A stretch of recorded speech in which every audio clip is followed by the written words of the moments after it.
आप हैं विविध भारती के साथ। इनसे मिलिए।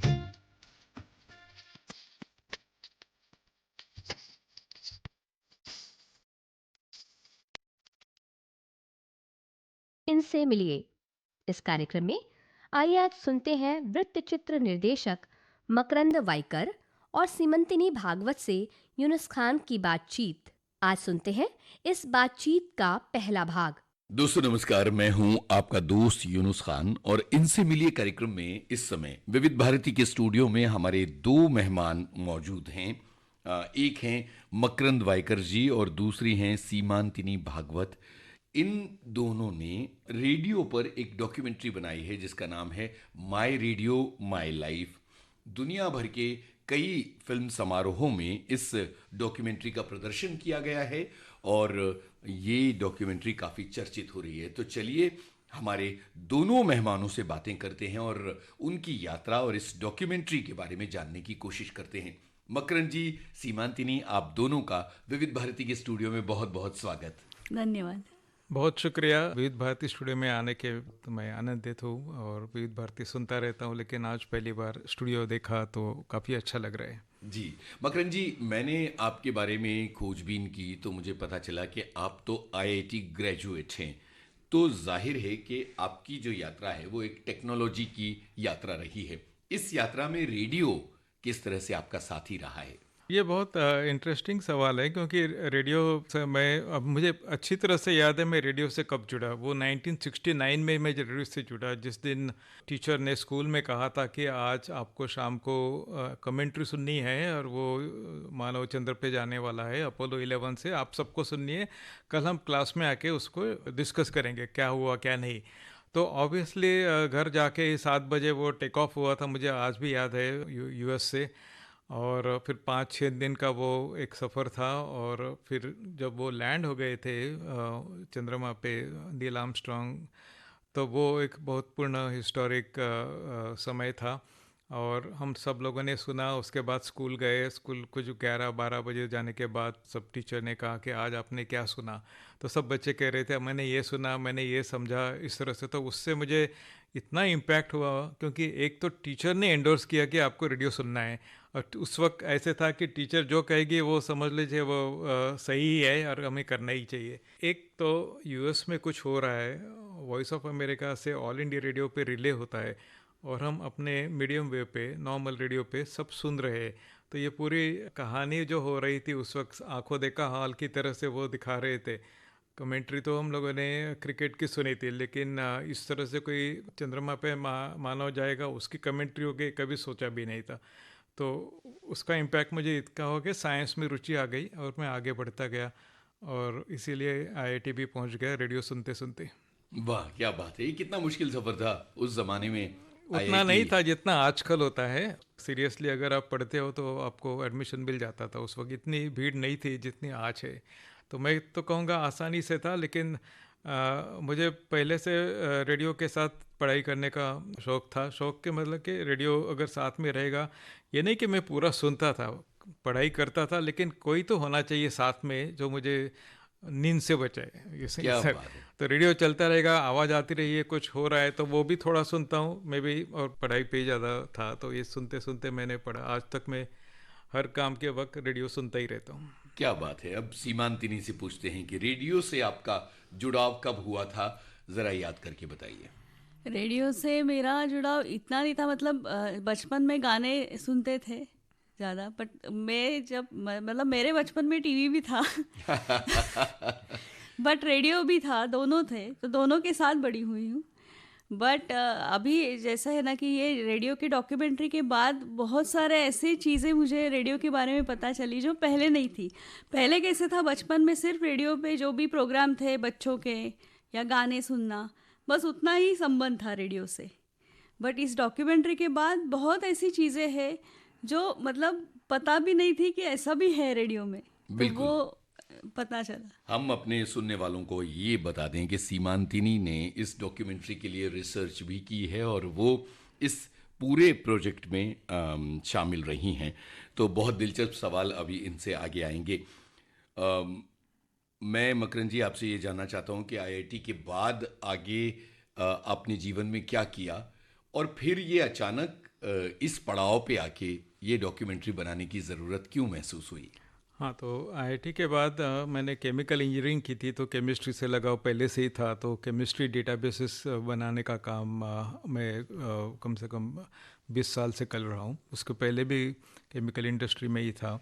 तो ये सब जो पढ़ा वो उसका मैंने इस्तेमाल कर दिया। अब हो गए काफ़ी साल, 30 साल हो गए, 35 साल हो गए। तो उसके बीच में हम सब के लिए वो संकट आ गया कोविड-19 का, और सब घर में थे, वक्त भी ज़्यादा था, क्या करें। और तो फिर एक उस वक्त एक दिमाग में आ गया कि एक तो ज़िंदगी हो गई, अब दूसरी ज़िंदगी कर सकते हैं क्या इसी में। तो अगर वो कोविड-19 नहीं होता तो ये मन में सवाल नहीं आता, क्योंकि मेरे कुछ दोस्त थे वो अब नहीं है। तो अब क्या कहें, अब क्यों हुआ, क्या हुआ, कैसे हो गया, कुछ नहीं कह सकते, हो गया। और वो माहौल ही ऐसे था कि सब लोग सोच रहे थे अपनी ज़िंदगी के बारे में। तो मैंने सोचा कि कुछ और करते, और वो चीज़ करते जिसके बारे में मुझे कुछ भी नहीं पता। तो फिर वो एक पूरे सीखने का जो एक मिलती है आपको एक कि आप सीख के उसमें एक्सपर्ट बन जाओ और फिर उस पर कुछ काम करो। तो वो मैंने सोचा कि डॉक्यूमेंट्री फिल्म बनाए। जिस वक्त मैंने सोचा मैं ये फिल्म बनाऊंगा, सिर्फ मैं फिल्म देखता था। पुणे में रहता हूँ, तो नेशनल फिल्म आर्काइव और एफटीआई बहुत ही पास में है मेरे, जहाँ मैं रहता हूँ। तो आना जाना रहता है, वहाँ डॉक्यूमेंट्रीज दिखाते, फिल्म दिखाते, फिर उन लोगों को दुनिया भर की फिल्म दिखाते, और फिर उसके बाद चर्चा होती है, ये ऐसा हुआ, कैसे हुआ। तो वो जो चर्चा थी वो मुझे सबसे अच्छी लगती थी। फिल्म देखी और फिल्म कैसे बनाई, क्यों बनाई, ऐसा क्यों किया, वैसा क्यों किया, इतने सारे सवाल दिमाग में आते हैं। तो वो मुझे अच्छा लगा। तो एक खुद ही सीखना शुरू किया था, कुछ कोर्सेज किए मैंने प्रोफेशनल उनके साथ, ताकि कुछ बेसिक्स मुझे रहे। और आजकल इंटरनेट पे भी, उस वक्त तो पेंडेमिक में कोई कोर्स नहीं थे, जो भी थे वो ऑनलाइन कोर्स थे, तो वो भी मैंने कर दिए। उसके बाद सोचा कि ना, तैयार हूँ मैं डॉक्यूमेंट्री बना सकता हूँ। क्या बात है! तो इसके लिए रेडियो को ही क्यों चुना आपने? वैसे रेडियो पहले डॉक्यूमेंट्री का टॉपिक नहीं था। रेडियो चुनने का मतलब ये था कि एक तो चीज़ ये है कि हम उस चीज़ पे डॉक्यूमेंट्री बनाना चाहते हैं, और कि जो चीज़ अब नहीं है या जाने वाली है। रेडियो गया नहीं, मगर जो पुराना रात गोल्डन डेज जिसे हम कहते हैं, सुवर्ण युग रेडियो का, अब नहीं रहा। जी। क्योंकि उस युग में सिर्फ रेडियो था, वहाँ इंटरनेट नहीं था, मोबाइल फ़ोन नहीं था, कुछ भी नहीं था। तो जो भी लोगों ने उस वक्त सोचा समझा, वो सब रेडियो से ही हुआ था। या फिर मैगज़ीन पढ़ो, न्यूज़पेपर थे, लेकिन रेडियो बहुत बड़ा उसमें सदस्य था।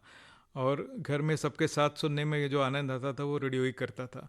तो वो मेरे दिमाग में था। तो जाने वाली तो बहुत सारी चीज़ें जो आज नहीं हो सकती है, आज या फिर आगे नहीं रहेगी, रेडियो उसमें से एक था।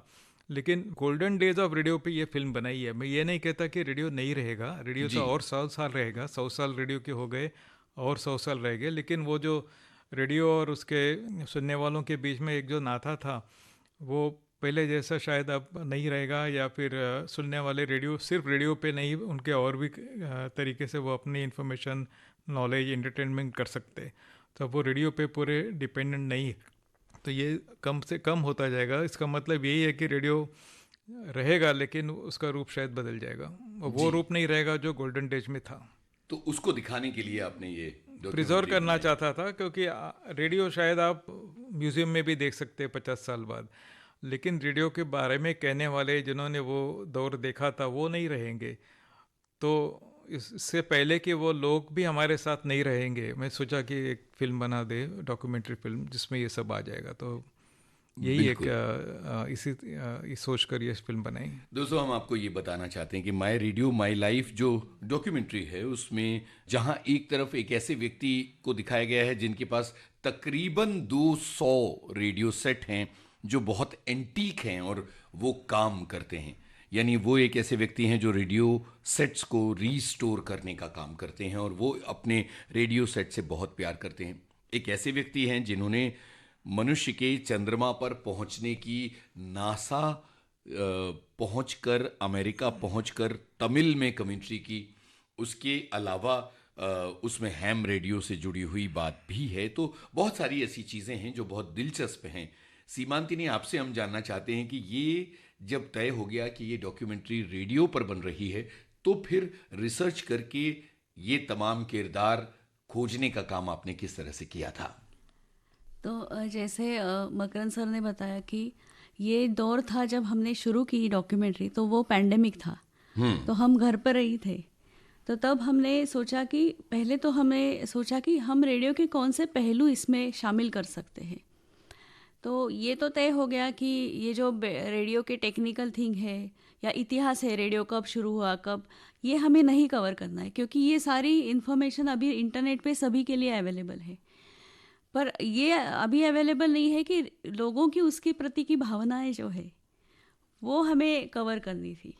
तो फिर हमने बहुत सोच के कुछ पहलू निश्चित किए रेडियो के बारे में कि हमें क्या लाना है इस। फिर वो निश्चित होने के बाद हमने उससे रिलेटेड, उससे जुड़े व्यक्तियों की खोज शुरू की। पहले तो इंटरनेट से की, फिर कुछ लोगों से मिले।